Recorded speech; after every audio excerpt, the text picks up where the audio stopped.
తెలంగాణ రాష్ట్రంలో ప్రతిష్టాత్మకంగా మున్సిపల్ ఎన్నికలు జరగబోతున్నాయి. సో 3 ప్రధానమైనటువంటి పార్టీలు, అధికారంలో ఉన్నటువంటి కాంగ్రెస్ పార్టీ, ప్రధాన ప్రతిపక్షంగా ఉన్నటువంటి బీఆర్ఎస్ పార్టీ, అదేవిధంగా బీజేపీ, 3 కూడా చాలా బలంగా ప్రచారం చేస్తూ ఉన్నాయి.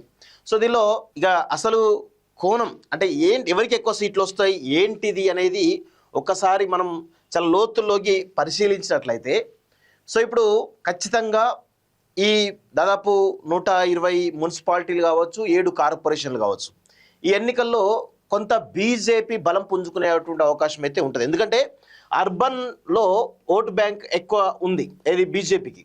సో అందులో భాగంగా కరీంనగర్ కార్పొరేషన్ కావచ్చు, లేకపోతే ఇటు నిజామాబాద్ కావచ్చు, లేకపోతే మంచిర్యాల కావచ్చు, ఇట్లా తీసుకుంటే మొత్తానికి అయితే ఓవరాల్గా కొంత మున్సిపాలిటీలలో కూడా కొంత బీజేపీ యొక్క ఓటు బ్యాంకు పుంజుకునే అవకాశం అయితే కనబడతా ఉంది. అయితే ఈ క్రమంలో కరీంనగర్ మరియు నిజామాబాద్ పైన, కరీంనగర్ మరియు నిజామాబాద్, మహబూబ్ నగర్, ఇలా కొన్ని ఏవైతే మేజర్గా ఉన్నటువంటి కార్పొరేషన్, నల్గొండ కార్పొరేషన్ ఏవైతున్నాయో, నల్గొండ అంటే అది కాంగ్రెస్ అడ్డ, అందులో బీజేపీ పెద్ద ప్రభావం చూపేది. కానీ మెయిన్గా కరీంనగర్, నిజామాబాద్, మంచిర్యాల, అదేవిధంగా మహబూబ్ నగర్, ఈ 4 మున్సిపాలిటీని కైవసం చేసుకోవాలన్నటువంటి దాంట్లో ఈరోజు ఫెరోషియస్గా బీజేపీ ప్లాన్ చేస్తుంది. ఎందుకంటే ఇవి మేజర్ కార్పొరేషన్లు. ఒకవేళ కరీంనగర్ మేయర్ పీఠం కొట్టినా, నిజామాబాద్ మేయర్ పీఠం కొట్టినా కానీ అది ఖచ్చితంగా బీజేపీ దాన్ని పెద్ద లెవెల్లో తీసుకుపోయేటువంటి అవకాశం అయితే కనబడతా ఉంది.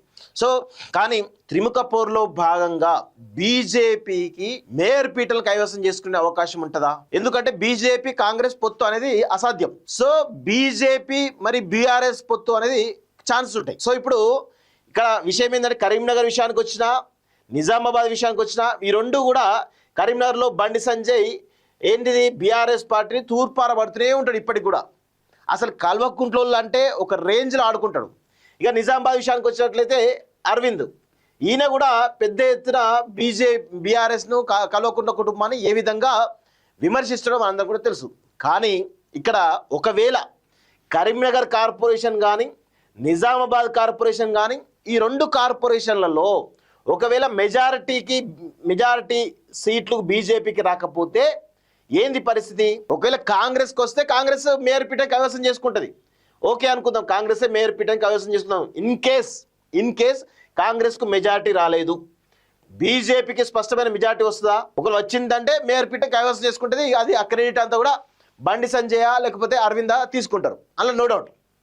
కానీ ఒకవేళ బీజేపీ కనుక మేయర్ సీటు మెజారిటీ అవుతుంది, దానికంటే తక్కువ వస్తే ఏంది పరిస్థితి? బీఆర్ఎస్ పార్టీ ఆల్మోస్ట్ మున్సిపాలిటీలలో ఎక్కువ ప్రచారం చేస్తున్నప్పుడు కూడా మేజర్ కార్పొరేషన్లో వీక్ అయిపోయింది. సో మేజర్ కార్పొరేషన్లో బీజేపీ వర్సెస్ కాంగ్రెసే ఉంది. కానీ ఇక్కడ మున్సిపాలిటీలలో కొంత బీఆర్ఎస్ పుంజుకుంటా ఉంది. మరి ఎందుకో బీజేపీకి అడ్వాంటేజ్ చేసే విధంగా ఏమైనా ప్రయత్నాలు జరుగుతున్నాయి బీఆర్ఎస్ అనేటువంటి అనుమానాలు కూడా ఉన్నాయి.